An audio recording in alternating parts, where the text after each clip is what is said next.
Gaza पट्टी के एक अस्पताल पर हुए हमले में अब तक सैकड़ों लोगों की जानें जा चुकी हैं। दुनिया भर में इस हमले की आलोचना हो रही है। अमेरिका ने इस हमले की जांच की बात कही है। वहीं दूसरी तरफ अरब देशों में लोग सड़कों पर उतरकर इजराइल और अमेरिका का विरोध कर रहे हैं। यूएन समेत दुनिया के तमाम देशों ने इस हमले की निंदा की है। जहां हमास ने हमले के लिए इजराइल को जिम्मेदार ठहराया है, वहीं दूसरी तरफ इजराइल का कहना है कि हमास के रॉकेट से ही गाजा के अस्पताल पर हमला हुआ है। जानकारों का कहना है कि गाजा के अस्पताल पर हमला इस युद्ध की दशा और दिशा दोनों बदल सकता है। अमेरिकी राष्ट्रपति जो बाइडेन इजराइल पहुंच चुके हैं। एयरपोर्ट पर नेतन्याहू ने उनका जबरदस्त स्वागत किया है, लेकिन सवाल अस्पताल पर हमले को लेकर भी होगा। अब इजराइल के लिए सबसे बड़ी परेशानी ये है कि अरब देश पहले से ज्यादा संगठित हो गए हैं। फिलिस्तीन के राष्ट्रपति ने बाइडेन से मुलाकात रद्द कर दी है। इराक, लेबनान, रियाद, तुर्की, हर जगह प्रदर्शन हो रहे हैं।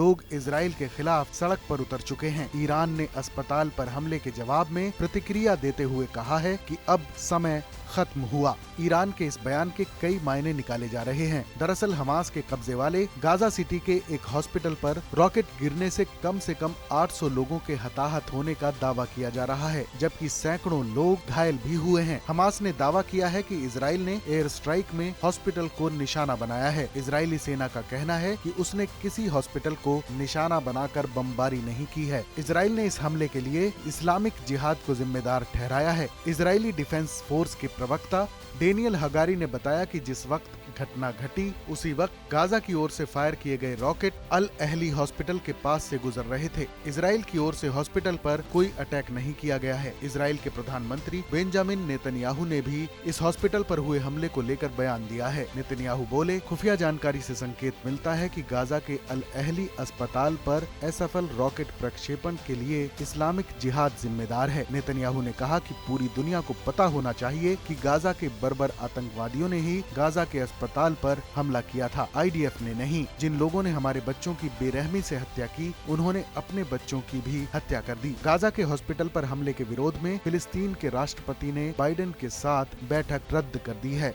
अब्बास को जॉर्डन के अम्मान में आज प्रस्तावित बैठक में जॉर्डन के शाह अब्दुल्ला द्वितीय और मिस्र के राष्ट्रपति अब्देल फतेह अल सीसी के साथ शामिल होना था। इस बैठक में उन्हें बाइडेन के साथ इजराइल हमास युद्ध के ताज़ा हालात पर चर्चा करनी थी। दोनों देशों के बीच चल रही जंग अस्पताल पर हमले के बाद भीषण रूप ले सकती है। अगर ऐसा हुआ तो इस युद्ध की जद में कई और देश भी आएंगे। फिर तबाही का आकलन करना काफी मुश्किल हो जाएगा। इस खबर पर अपनी राय हमें जरूर बताएं। बाकी देश और दुनिया से जुड़ी तमाम बड़ी खबरों के लिए देखते रहें TV9 भारतवर्ष डिजिटल।